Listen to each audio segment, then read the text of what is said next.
The new Black Wall Street. Do it right, build wealth, live life, economic empowerment, real tips, insight on the new Black Wall Street. It's on the new Black Wall Street. It's your host.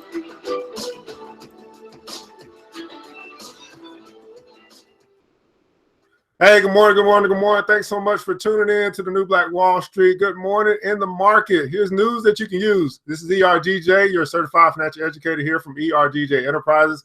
Just trying to bring you some information that you can take away as we move into the market today on January 27, 2017. Got a couple of announcements real quick. Last night we had our investment session where we talked about Sprint, Verizon. What else we talk about? Sprint, all the telecommunications companies, Sprint, Verizon, AT&T, and T-Mobile. If you missed that, you missed it. But we do have investment sessions coming up. On Tuesday upcoming, we have our marijuana session as well. And what these sessions are, gives you an opportunity to join the kitchen table to actually start having a conversation about money and what wealthy people are doing, which is they're putting their money out to own companies and they share in their profits. And so we've talked about oil, we've talked about telecommunications, we'll be talking about marijuana. We got some upcoming things coming up as well. Also, we have a class coming up soon. February 4th will be our stock market class 101. It's 7 steps on to show you how to own your first stock. So if you are not investing in the stock market and you want to learn how to invest in the stock market, that's the class for you. You can get signed up. You can do all that at www.ergj.net. And as you may know, our big goal this year is through Club Millie. We're going to be rolling that plan out February 1st, but the goal is to help 1,000 people save and invest $1,000 in 2017. You can get that membership. It's only $20 a month, and what that gets you is access. Again, everybody say access, access. That's right. That means that all of our investment sessions that we do in the future, like the marijuana session coming up, the real estate investment trust session coming up, all of that will be free to you. You don't have to pay by the session. Also, classes that we have coming up, classes like Stock Market 101, Introduction to Foreign Exchange, classes like that, you will get discounts on. And then also the classes that we do for kids, because I do a class a month for kids as well. I mean, your kids can actually learn about money for free. Man, what a deal. Your kids can learn about money for free. So you want to get signed up for Club Millie. Again, that's going to be walking you through it. We're going to do a guided savings plan to help you get to $1,000. And we're going to start talking about the investment opportunities that you have once you have your seed money. So anyway, you want to do that, www.ergj.net. You just click on membership account to get signed up, and it's $20 a month. But anyway, news, man, here's what's going on in the market today.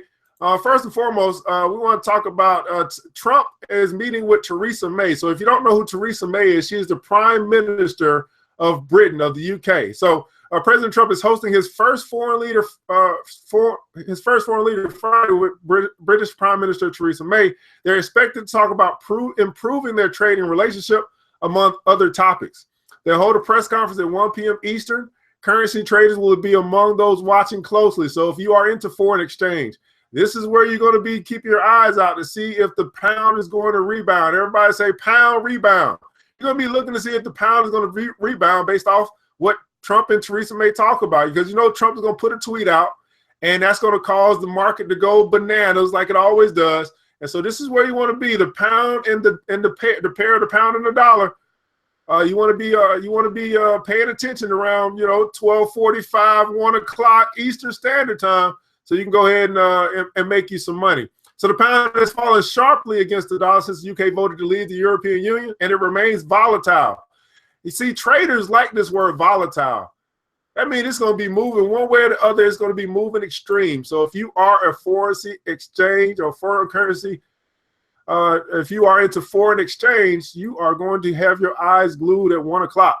Trump may talk trade, but a deal with the UK will take years to conclude. UK is not allowed to begin formally negotiating its own trade deals while it's still a member of the EU, an obligation Britain will respect. Chancellor of the Exchequer, Philip Hammond, said Friday. Now, here's the deal, guys. We know that they're not, legally supposed to be actually negotiating a deal, but we know how it goes. We know when behind closed doors, they talking about what's going to work for them in the future. So do not get it twisted. We know they can be talking about some stuff behind that door. So in the meantime, Trump has been alienating other trading partners, in particular Mexico. Again, Mexico walked away from the table yesterday. They said that they were not going to meet with Trump. And so now they're playing hardball.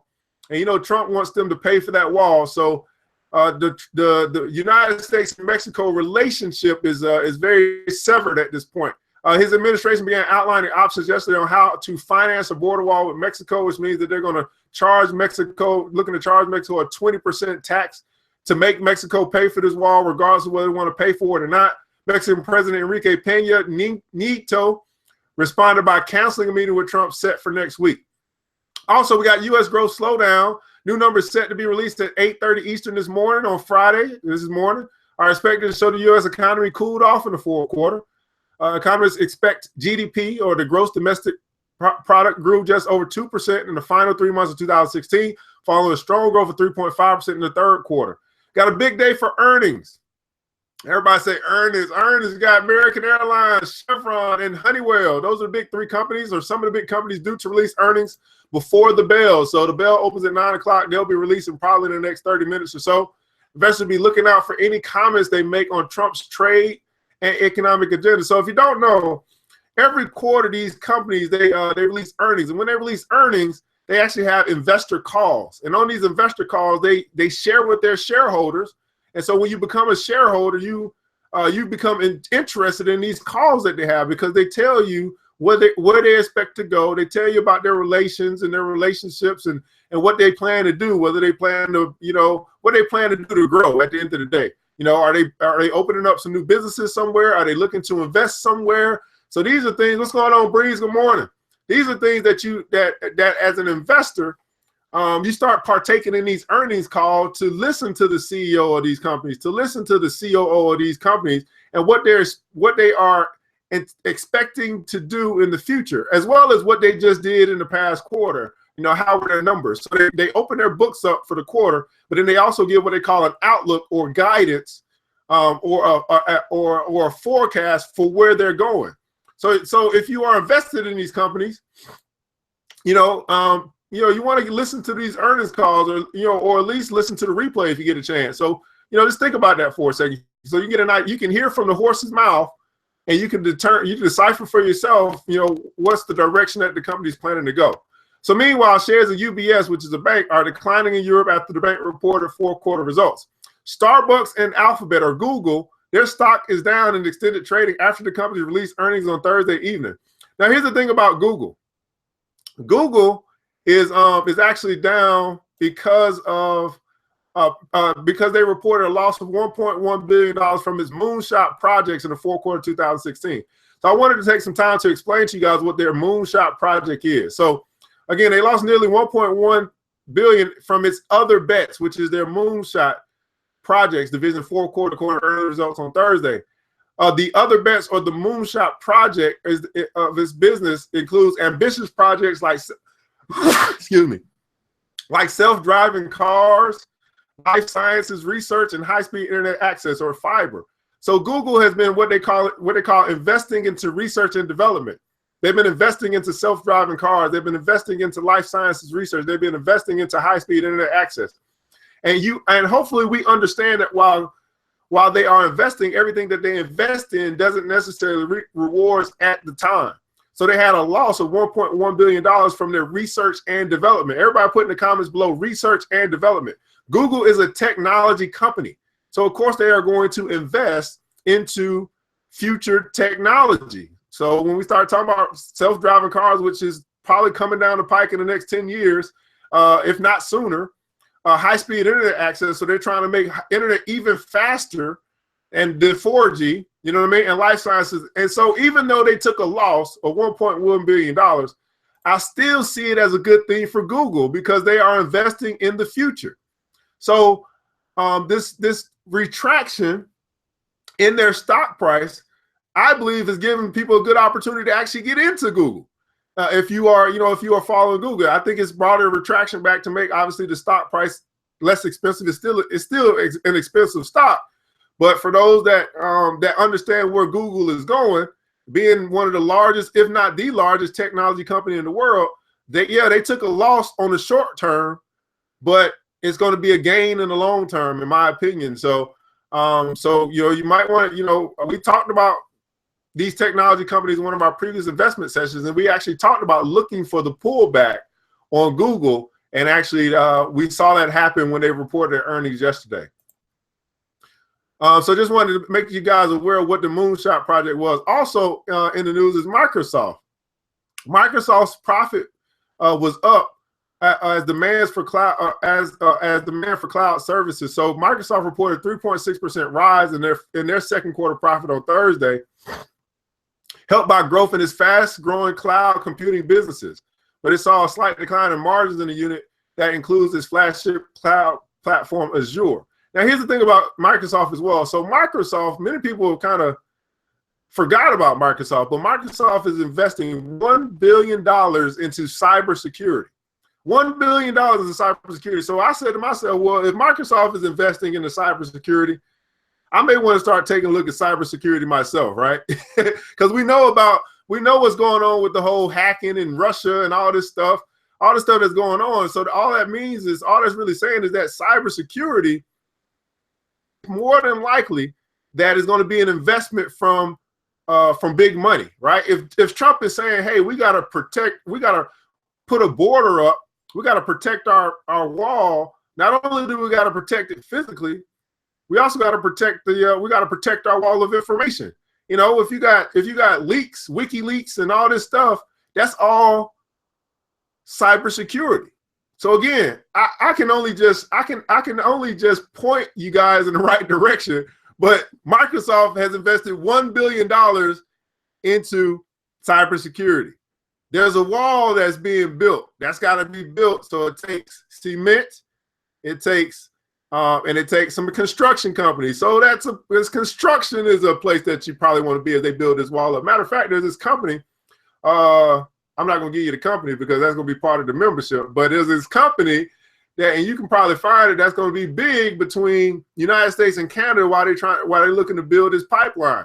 But see, that kind of information you get when you become a member. So at any rate, let me go ahead and move on back to what I was talking about. I don't want to tease you guys too much. So in the global markets, United States, the U.S. stocks hit new records on Thursday, but not all the indexes were able to hold on to their gains. The Dow Jones Industrial Average, in case you don't know what the Dow Jones is, that is an index that houses the top 30 performing stocks. So it houses companies like Nike, Disney, Walmart, Verizon, companies like that. And I'm actually going, when I go to the school, I'm going to the high school to do a presentation today. I'm going to teach the high schoolers about the Dow Jones Industrial Average. It finished its day at the highest ever closing level, but the S&P 500, which is a broader index, and the NASDAQ, which is more of a technology index, both dipped back down a bit. The stock futures are currently holding steady, and the European markets are mostly declining in the early trading, and most Asian markets ended the day with small gains. Now, as we take a look at where we are as far as our volatility is concerned, again, we want to look at the emotion in the market. That's going to be fear and greed. So when the market is greedy, there's a lot of people buying. When the market is fearful, there's a lot of people selling. Right now, we're sitting at about a 57 on the volatility index, and that's going to be a slightly above neutral. So we're still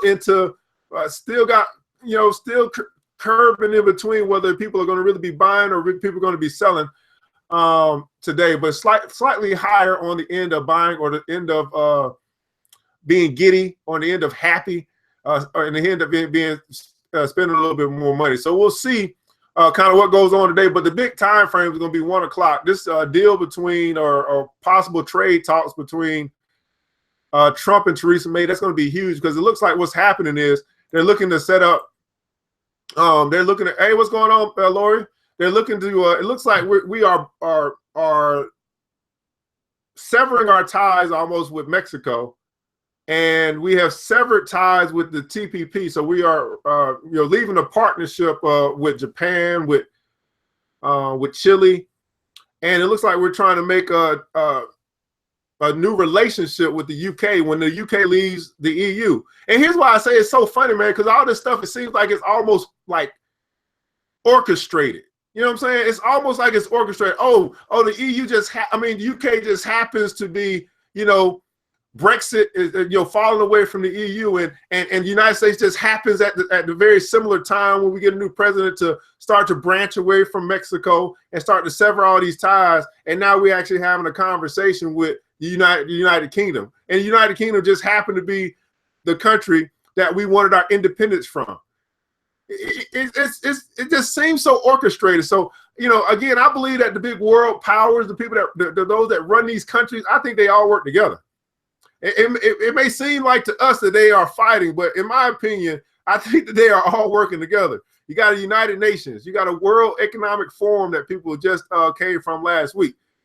You know, we can only interpret because we don't have access to those meetings, and and of course, the media only gives us half of the story, right? They tell us what they want us to know. We got to start thinking, but it just seems very orchestrated that now we're starting to talk to the UK, and the UK is about to make their exit, make their Brexit from the EU, and that's going to leave the United States. It's going to leave the United Kingdom. It's going to leave Russia. Don't think that Russia's, you know, some people think that Russia's our enemy, but I think that Russia has their hands all over Trump. And then you got China. China was not part of the TPP in the beginning. So China is looking to kind of rule the Pacific Rim of some sorts, even though they say they're not all about ruling, but we know they're the biggest powerhouse in that region. So Michael, yeah, it seems like it's all planned, and we're just trying to stay abreast of what's going on. Because again, guys, you got two hands, right? You got economics and you got politics. Those things work together. And for many of us, we have not been involved in the economic conversation. We have not been involved in the political conversation. I know why. Because as we were growing up, they told us there's three things you don't talk about. It's taboo subjects: money, religion, or politics. And I'm saying that I believe there's three things we need to talk about more: money, religion, and politics. There's a reason why they told us not to talk about this stuff. And so now we're trying to open the door and start really, really paying attention to what's going on in the world. We got to move outside the United States and pay attention to what's going on with Mexico and this trade deal and this tax that they're going to, you know, if they tax Mexico 20% to build this wall, then all Mexico is going to do is say, okay, well, when we import things into the United States and we got to pay a 20% tax, we're just going to forward that tax to the people that are buying. You see what I'm saying? So it's not like, it seems, but at the end of the day, if we continue to buy stuff, you know what I'm saying, from them, we're going to end up tax. So here's what we want to do. We want to start to make sure, if this is not an indication for you and I to really support you and I in the things that we sell and buy, I don't know what is, because we're not going to tax each other like that. See what I'm saying? So if you are a person that makes a jacket, you know what I'm saying? I don't need to be worried about what they're doing over there. I just need to make sure that my money stay with you. So here's what happens. When let's just say, for example, you decide you want to get the membership, you want to support what we're doing, right? Then that's you transacting dollars with another company that's like you. And then guess what we can do? We can go in and we can reinvest back into that's me and you. You know what I'm saying? So it really, we can really begin to circulate our dollars among one another while also still helping to support one another, so that we can make sure that we're in a good financial position to capitalize off the opportunities when they come. We want to be in a financial position to capitalize. Let me ask you this before I let you guys go. Have you ever had an opportunity to come across your path and you could not take advantage of it because you didn't have the money? Maybe it was a good deal on a property. Maybe it was a new business venture. Maybe it was a house that you wanted to buy. I don't know. It was a good deal, but you didn't have the money to capitalize on it. So 2017, that's what it's all about. When I say I want to help 1,000 people save and invest $1,000, it's all about trying to put as many people as possible into a position where they can actually capitalize on the opportunities that we're going to see throughout the year. So anyway, that's what that is. Again, we got a session next Tuesday. We're going to talk about marijuana for those that are, Buddha smokers and all that stuff. Don't just smoke it. Learn how to invest in it, because that is a growth area. We understand that they've already passed some laws in certain states to be able to legalize marijuana. So obviously there are going to be more states that's going to be legal. It's trickle down politics. This is what happens. It starts one place and it starts to spread out. Black Lives Matter was in one place and it started to spread out. Blue Lives Matter was in one place, it starts to spread out. Trickle down economics. That's how it works. Politics. That's how it works. And the politics is what controls or controls the flow of the economics. You see what I'm saying? So that's why it's important to be politically mature, as Michael said, because the politics, the legislature, the laws is what controls the flow of the money and the power.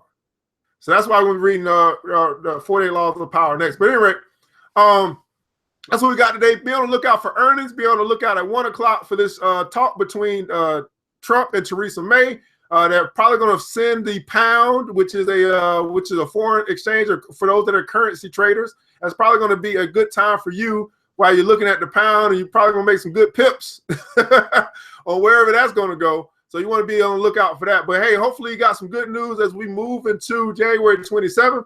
This is ERGJ from ERGJ Enterprises with New Black Wall Street. Remember this, guys. It takes a village, and it starts with us. Let's build as we climb together. Thanks you for joining the show. We gave a lot of great tips, but it's time to go. Take the knowledge we shared, hope you use it and grow. We'll see you all there at the next episode of The New Black Wall Street. The New Black Wall